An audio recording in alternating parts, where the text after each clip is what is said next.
Hello, j'espère que tu vas bien, ainsi que tes proches. De mon côté, je suis très heureuse de continuer le fil de ces vidéos. Ça a beaucoup de sens pour moi.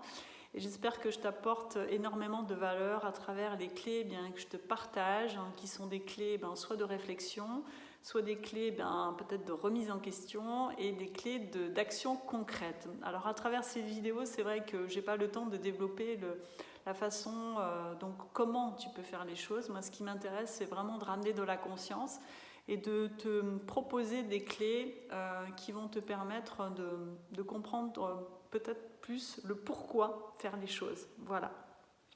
Et aujourd'hui, donc, j'avais envie de te parler finalement d'une vidéo qu'on pourrait intituler Mon axe de vie.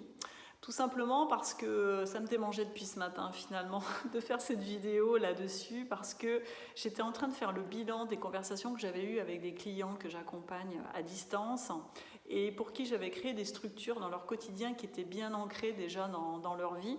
Et je voyais bien que depuis le début du confinement, il y avait quand même des choses qui étaient en train de lâcher.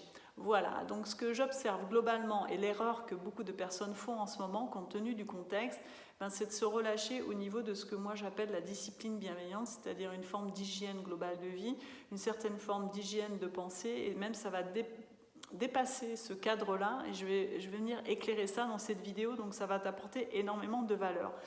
Et je vais te partager les clés, les nouvelles clés de réflexion à propos de ton axe de vie.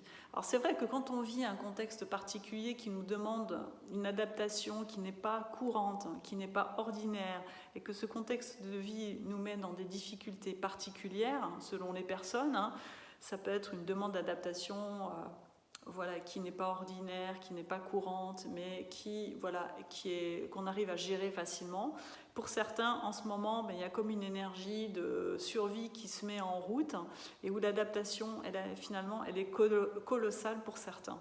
Voilà, donc ce qui est important, c'est vraiment de ramener aussi, la première chose, c'est de ramener des espaces d'écoute sensible dans ton quotidien, même à travers les difficultés que tu peux vivre, parce que c'est vraiment ça qui va te permettre de venir observer tous tes mouvements et tes fonctionnements et de pouvoir réajuster aussi tes choix, tes décisions et tes actions. Si tu es toujours en mode action et que tu ne prends pas, suffisamment de recul par rapport à tes fonctionnements, il est quand même clair que le mental et ton ego va chercher toujours à s'engouffrer dans tes failles pour te tirer vers le bas. C'est ça que je voulais te dire aujourd'hui. Normalement, l'ego, le mental doit se mettre au service de ton être, si tu veux. Et si tu n'as pas de vigilance par rapport à ça, dans toutes les traditions orientales, on dit que le mental, l'ego, c'est un peu comme un singe. Voilà, donc le singe, lui, il va s'amuser. Il va chercher à te disperser, il va chercher à t'amuser, il va chercher aussi à faire en sorte que tu te décales de ton axe et de te tirer aussi vers le bas, finalement, dans ton aspect vertueux. Voilà, je cherchais le terme, dans ton aspect vertueux. Donc aujourd'hui, j'avais envie de te parler de la discipline bienveillante. Dans discipline, tu vois, je suis en train de faire ce geste, il y a une forme de verticalité, il y a une forme de rectitude, il y a une forme de sérieux. Et moi, j'ajoute toujours l'adjectif bienveillant parce que ça permet aussi d'animer cette dimension verticale, en tout cas de ramener de l'équilibre à travers la dimension horizontale qui est plutôt l'énergie féminine qui est là pour arrondir un peu les angles. Donc arrondir un peu les angles, c'est surtout parce qu'on est là surtout pour se faire du bien, non pas au sens du bien et du mal, parce que ça, c'est pas une vision qui m'intéresse. Moi, j'essaye plutôt de me placer au-delà d'une certaine forme, en tout cas de regarder les choses vraiment le plus possible au-delà d'une certaine forme de dualité. Ce qui est important, c'est de poser des choses qui nous rendent finalement plus créateurs de notre vie, d'une vie qui nous fait kiffer, d'une vie qui nous fait vibrer et d'une vie qui a du sens pour nous et une vie qui vient vraiment aussi apporter de l'utile à la vie, non pas au sens de la vie parce qu'elle n'a pas besoin de nous, parce qu'elle nous traverse, mais au sens de la vie, au sens de l'humanité, c'est-à-dire comment contribuer à un monde qui est plus éthique, plus humain et plus respectueux de la planète. Voilà ce que j'ai envie de te dire aujourd'hui. Donc, la première chose, la première clé que je voudrais te transmettre aujourd'hui, c'est cultive suffisamment d'espace dans ta vie, de recul pour observer tes fonctionnements et de voir comment ton mental arrive toujours à récupérer les choses pour te tirer vers le bas. Parce que chez mes clients, j'ai bien vu que dans nos discussions, il y avait toujours un moment où je cherchais à me proposer des excuses pourquoi les choses n'avaient pas été faites, pourquoi ils avaient arrêté de cultiver certaines routines, certaines structures. Et donc, c'est vrai que le montage va toujours développer une certaine forme d'excuse. Il y aura toujours une excuse pour dire pourquoi je ne veux pas faire les choses. Donc ça, c'est de la merde en fait.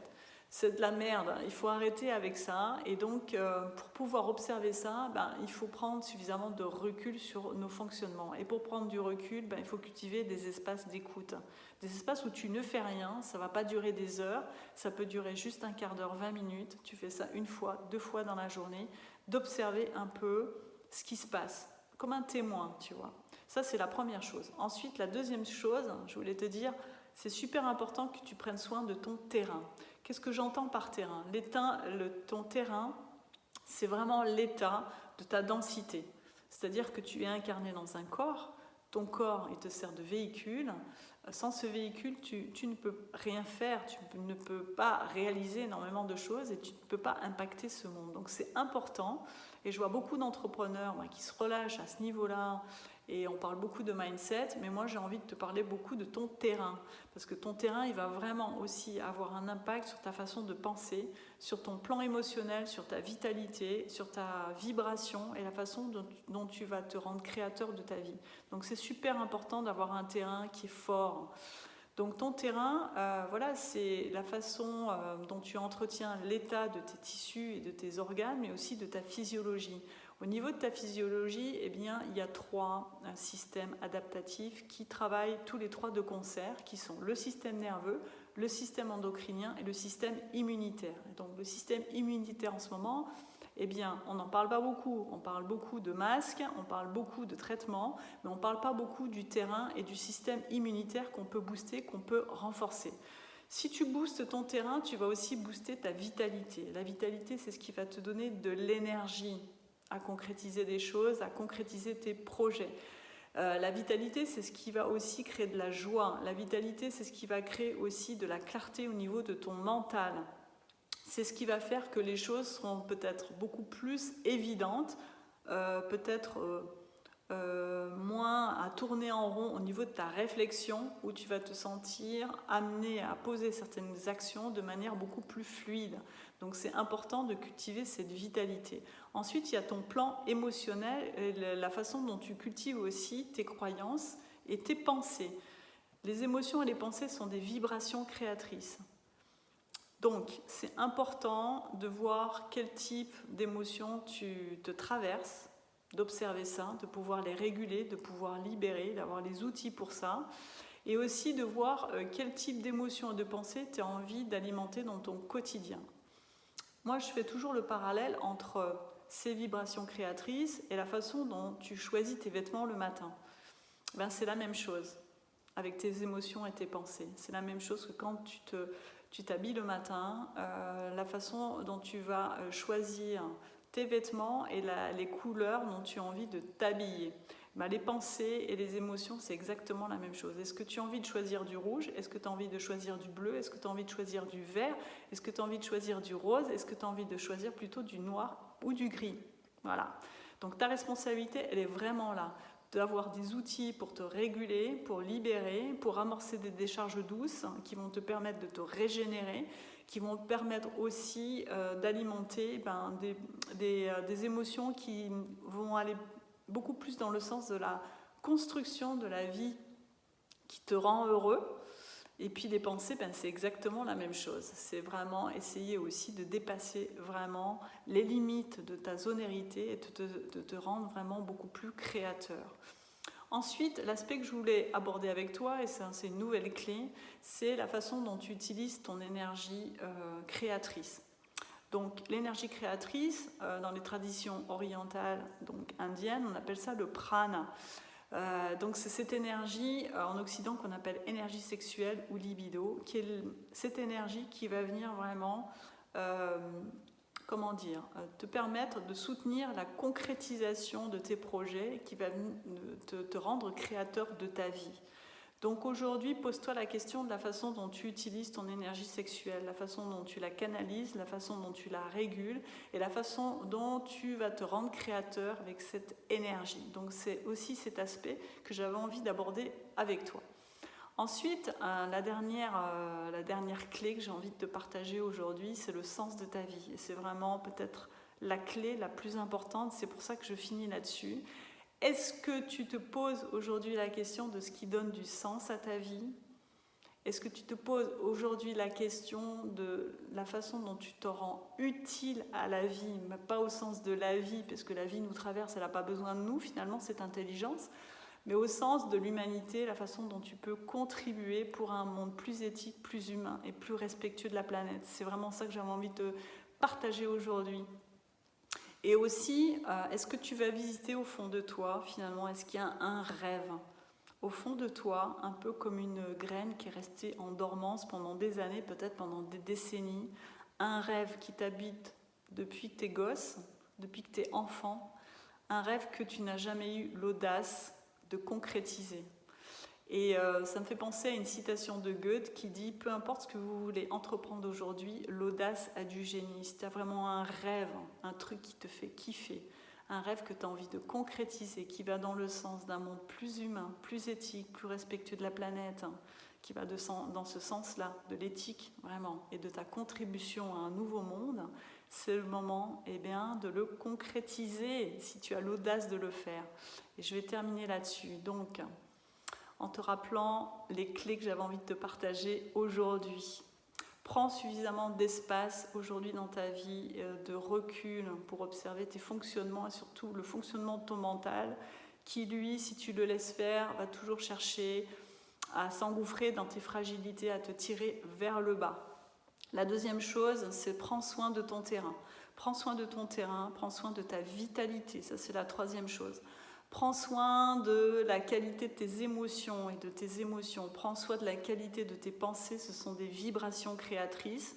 Prends soin de la façon dont tu utilises ton énergie créatrice, ton énergie sexuelle et pose-toi la question de ce qui donne du sens à ta vie. Tout cet aspect global, c'est vraiment le cœur de mon accompagnement holistique que je propose aujourd'hui. Donc pour ceux qui ne me connaissent pas, je m'appelle Laurence Clément, je suis coach holistique, je suis la fondatrice de Sankalpa Ressourcement et donc j'accompagne et j'aide les entrepreneurs à s'aligner et augmenter leur puissance de manifestation. Donc c'est vraiment tout ça le cœur de mon accompagnement. Si tu veux en savoir plus, je t'encourage à me contacter en message privé, soit sur Messenger, soit sur WhatsApp. Et puis on peut en discuter un peu plus en détail. Si tu as aimé ma vidéo et qu'elle t'apporte de la valeur, moi en tout cas ça a beaucoup de sens pour moi et c'est super important dans ce contexte de véhiculer des vidéos comme ça qui apportent de la contribution et de la valeur. Tu peux y mettre des cœurs, tu peux liker et puis ça peut aider aussi des personnes autour de toi. Donc essaye de la partager au maximum, en tout cas de la partager sur ton mur. Je te remercie, je te dis à très très bientôt pour d'autres vidéos. Je te souhaite une très belle journée, je te souhaite une très belle semaine. Je te fais plein de bisous, à tout bientôt.